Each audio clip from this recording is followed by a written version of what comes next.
Programme किस page पे आपने लगाया है वो दिखाएं without disturbing the timelines in election constitution petition में लगाया है सर। वो तो अलग है ना, वो तो आपकी 47 के अंदर। 47 इतना है भाई। अगर किसी का नॉमिनेशन पेपर रिजेक्ट हो गया उसकी अपील फाइल कर दें, पेज सिंपल सी बात है।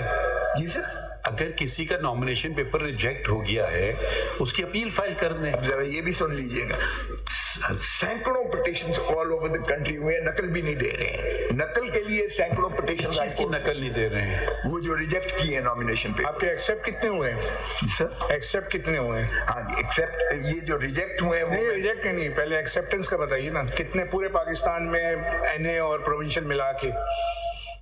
तो ये जो है वो एनए और पीएस जो टेबुलेशन मैंने जनाब को दी है, इसमें हमारे आपने एक्सेप्टेंस का नहीं बताया, रिजेक्शन का बताया है। 668 रिजेक्ट किए हैं और एक्सेप्टेंस का इसमें मैंने फिगर्स नहीं दिए। फिगर्स ना आप जब तक आप ये नहीं बताएंगे कि एक्सेप्टेंस भी हुई है और रिजेक्शन भी हुई है, तो how we can understand that? ये मैंने जो CM1 ऑफ 2024 है और मैंने CD लगाई है जिसमें आप देखेंगे कि किस तरीके से आप आपकी जो ये नहीं, पहले मैं ये थोड़ा सा बता दीजिए, फिर आप बेशक आर्गुमेंट कीजिए। ये जो आपने लिस्ट भी लगाई है ना सर, ये है टोटल 668 फॉर्म्स आपके रिजेक्ट हुए। जी रिजेक्ट। अब इसकी जो सोर्स आपके पास आप बता रहे हैं ना, वो सोर्स जो है लास्ट पेज पे लिखी हुई है। आपका पेज जो है 20 पे देखिए sir. The data has been gathered through monitoring of various social media platforms. Yes, sir. ये भी कंफर्म नहीं है आपको कि 668 आपके पार्टी के लोग हैं जिनके फॉर्म रिजेक्ट हो रहे हैं, और पार्टी को अगर ये नहीं पता है कि कितने रिजेक्शन है, और सारा जो डाटा गैदर हुआ है वो हुआ है through monitoring of various social media platforms. ये आपको ये पता है कि 668 कंफर्म है आप? जी सर कंफर्म। तो ये अखबारों में भी आया, ये मेरे पास भी सोशल मीडिया प्लेटफॉर्म पे तो ये होगा ना कि जो मीडिया पे आपने सुना है कि फलाना कैंडिडेट का फॉर्म रिजेक्ट हो गया, वो आपने इसमें डाल दिया है। ऐसे सारे कंप्लेंट्स जो है पार्टी के नाम भी इसमें नहीं है। ये देखिए, ये एक जगह तो बड़ी अजीब बात लिखी हुई है इसके अंदर, पेज 9 ऑफ द लिस्ट के ऊपर उनके नाम नहीं है। और जिसका नॉमिनेशन पेपर रिजेक्ट हुआ है सर, ये जरा बात तो सुन लीजिए ना, जिसका पेपर नॉमिनेशन पेपर रिजेक्ट हुआ है वो अपील कर देगा, खत्म। अपील के लिए उसे नकल लेने के लिए रेटें करना पड़ रही हैं। सर ब्लॉक किया हुआ है अनफॉर्चुनेटली।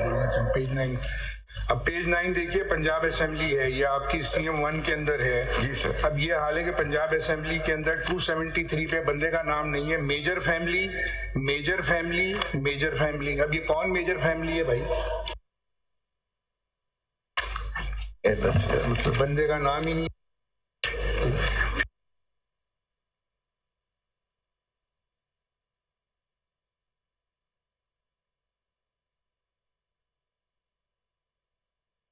से क्या मुराद है? मतलब मेजर साहब को इलेक्शन लड़ रहे हैं? मेजर ताहिर सादिक ये बता रहे हैं भाई, तो नाम होना चाहिए ना। मेजर फैमिली आप क्या दिखा रहे हैं? मेजर है तो भाई होगा मेजर। ओमिशन है, आप ठीक है, नाम ओमिशन है, लेकिन मेजर सादिक ताहिर ये बता रहे हैं। So you are saying that we should do the job of the election commission? Yes, sir. We should, sir, please, let's please, this is a court of law. ठीक। I mean, if this is to, I don't know what, I don't understand. If someone's nomination paper has been rejected en masse of one political party, can we get the media to put mics here so you can address them? Can we conduct this as a court of law, please? I already listened. Can we conduct them as a court of law, please? I am before the court. No, let's then give us this much respect. If every second statement of yours will be a political statement, then fine. I'm asking a simple legal question. Let me complete the question so you can answer it nicely. There is an election program has been issued.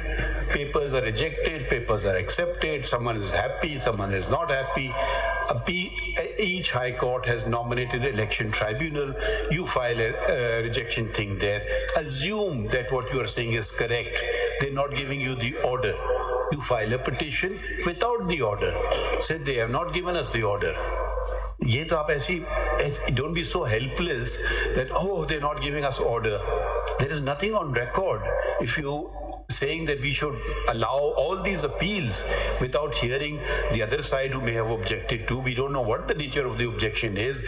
Someone can be a loan defaulter, someone can be, maybe it was wrongly rejected. We don't know all these facts. We have to see every case individually. We cannot say, okay, do not reject the nomination papers of this political party and allow them of that political party. How can we do this? Either you go in contempt or you go, I don't know what sort of petition have you brought before us. It's a contempt matter, and rather than arraying the Election Commission of Pakistan, you've arrayed IG. Well, IG has got nothing to do with the election. It's the Election Commission of Pakistan. I mean, I don't think we need to teach that in the Supreme Court article. Where does this IG police feature in it? Where does the Chief Secretary feature in it?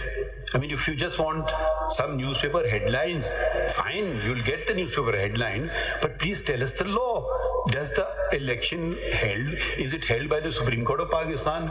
Is it held by the IG of police? Is it held by the chief secretaries of the provinces? There's a whole constitutional body set up which says the Election Commission of Pakistan.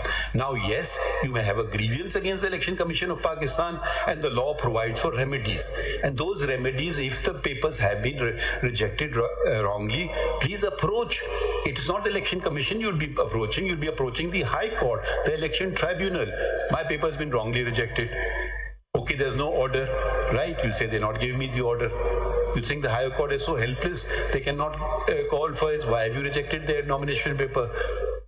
I mean, यहाँ करके ये CD हो गई और ये हो गया वगैरह हो गया. But let us get. We are trying to push through democracy, but every day we come across people not wanting to go into election. But you are standing behind every political party for election. We have repeatedly said so. And you are bringing here IG police को, चले हम उसको notice कर देते हैं. IG आज कर देंगे नोटिस, कंटेम्प्ट, उसके खिलाफ हम चार्ज फ्रेम करेंगे, आपका मसला हल हो जाएगा.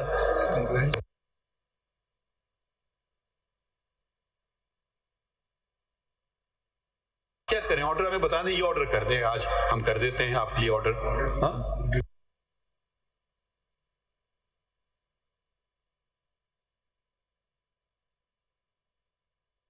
खुले हुए दरवाजे, अभी भी टाइम है. Why you wasting time? Go and file appeals against your rejection of nomination papers.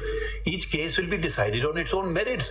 कोई वो अलाउ करेंगे, शायद कोई डिसमिस करें, I don't know. फिर आप शायद हमारे पास आ जाएं, फिर हम उसको देख लेंगे. राइट ऑफ हियरिंग दिए इनको, नहीं दिए इलेक्शन कमीशन ने. आप अगर सुनना पसंद करेंगे, मुझे 55 साल हो गए हैं प्रैक्टिस करते हुए. जब सर ये बातें ना करें ना, तो मुझे जरा सुन लीजिएगा. अभी क्या कर रहे हैं हम? आपको आप हमारे सवाल के जवाब भी तो यही पूछ रहे हैं. आप बोल रहे हैं, मैं सुन रहा हूँ. नहीं, एक मिनट. राइट ऑफ हियरिंग जो उस दिन 3 बजे था, वो आप बताए ना, इलेक्शन कमीशन वालों ने सुना है इनको. ACP को बुला लेना जरा, एक मिनट जी, पता तो चले ना कि जरा पेज 12 पर रुक जाइए सर. कंप्लायंस के तक सर ये आए थे 3 बजे आपके पास, और हमने रिपोर्ट भी कंप्लायंस सबमिट की. नहीं आए थे, हियरिंग हुई थी. बिल्कुल सर, वी हैव सबमिटेड. आए थे, मीटिंग हुई, इंस्ट्रक्शंस हुई, डायरेक्शंस हुई to all the relevant quarters, and that is on record sir. इनके जो रिजेक्शन के अलावा इनके एक्सेप्टेंस का आपको पता है कितने हुए हैं? सर ये अभी डेटा है, एक्सेप्टेंस रिजेक्शन का नहीं है, टोटल का है सर. लेकिन ये अभी तो that will be decided because the party position will become clear after on 13th of January when form 32 is drawn. 13 जनवरी को क्या होगा? सैंपल अलॉटमेंट होगी, तो इट विल. ये रिजेक्शन ऑफ नॉमिनेशन पेपर्स की अपील का तारीख कब तक है? आज आखिरी 10 तारीख तक. आज आखिरी है कि दायरगी की. और 10 तक फैसले कर रहे हैं. 10 तक फैसले करने, आज आखिरी है दायरगी की. सुन तो लें जी.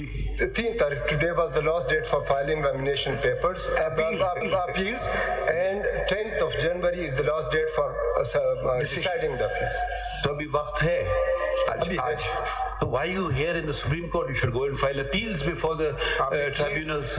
कुछ अपीलें file Why you losing your right of appeal? Rejection order के लिए सारी रिटर्न हाई कोर्ट्स में जरा देख लीजिएगा तो flood of writs petition file हुई। सर एक चीज मैं अर्ज करूं, जरा पेज 12 पढ़ लीजिएगा। आपका ऑर्डर था कि स्मूथ और फेयर एंड फ्री ट्रांसपेरेंसी में हम क्या चाह रहे हैं, हम भी तो चाह रहे हैं ना यही हो। हम कब कह रहे हैं कि ना हो स्मूथ, जब आपको एक फोरम मौजूद तो है, why you not availing of the forum? वो मैं करूंगा, वो तो मैं कर रहा हूं। जैसे आपने अभी फरमाया कि बगैर पाकिस्तान की तारीख में ये पहला इलेक्शन तो नहीं हो रहा है ना। ये जरा पेज 12 पे पढ़िए जरा। मेरी ऑब्स्ट्रक्शन किस तरह, ये इलेक्शन कमीशन का अपना एक डायरेक्शन है to the IG and chief secretary. ये जरा पढ़ लें पेज 12 पर, और माय क्रिमिनल ओरिजिनल ये लिख रहे हैं चीफ सेक्रेटरी को और इंस्पेक्टर जनरल पुलिस को लिख रहे हैं, ये जो है इलेक्शन कमीशन वाले। With great concern, I have the honor to state, to bring into your kind notice that this office is flooding with numerous kind of applications almost from every district, as well as the media reports circulating that the candidates particularly belonging इस खत का इस case से क्या ताल्लुक है? ये जो इसी से बहुत गहरा ताल्लुक है, क्योंकि इन्होंने जो बकौल इंस्ट्रक्शंस भेजी हैं उसका ये असर हो रहा है। जरा सवाल तो खत्म होने देना। आपका हमने जो ऑर्डर पास किया 22 दिसंबर का ऑर्डर था, ठीक है? ये 22 दिसंबर का ऑर्डर था to election commission of Pakistan.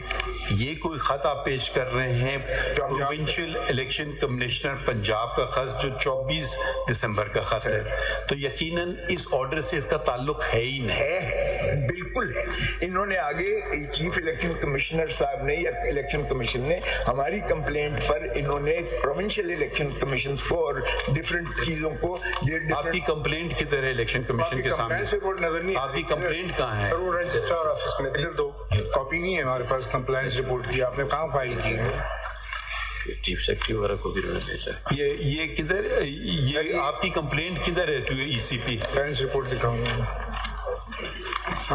हमारे पास नहीं आई है ना, अभी दे रहे हैं, देखते हैं क्या कंप्लायंस की ऑर्डर दी। वो मैंने जो है पेज जनाब को बताया था उस पर है, वही हमने भेजी थी। पेज 23 रेयर है और वो शुरू होती है मेन पिटिशन में। हमने कॉन्स्टिट्यूशनल पिटिशन 47 में ये शुरू होती है हमारी कंप्लेंट।